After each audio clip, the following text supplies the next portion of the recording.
Pour les radioamateurs, il n'y a pas de temps à perdre. Leur mission, repérer à l'aide de ces antennes directives le signal émis par la balise de détresse d'un avion. 70. Nickel, 70. En cas de crash et de conditions météo difficiles, les radioamateurs sont réquisitionnés pour retrouver l'avion. La plupart du temps, en fait, des aéronefs d'école font leur point tout seuls et ils se débrouillent. En général, quand la météo commence à être dégradée, nous on est engagés sur le terrain en fait, parce qu'on est des équipes au sol. En général, entre le temps où nous on est alertés et le temps où on le trouve, on a à peu près 1 heure, 1 heure et demie.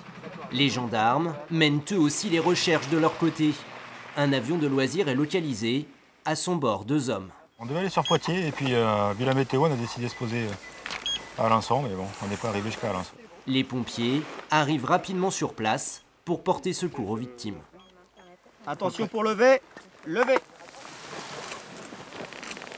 Il y avait une première victime qui était en état grave, avec déformation membre inférieur et puis des atteintes au niveau des détresses vitales. Et puis une autre plus légère, déformation membre inférieur également.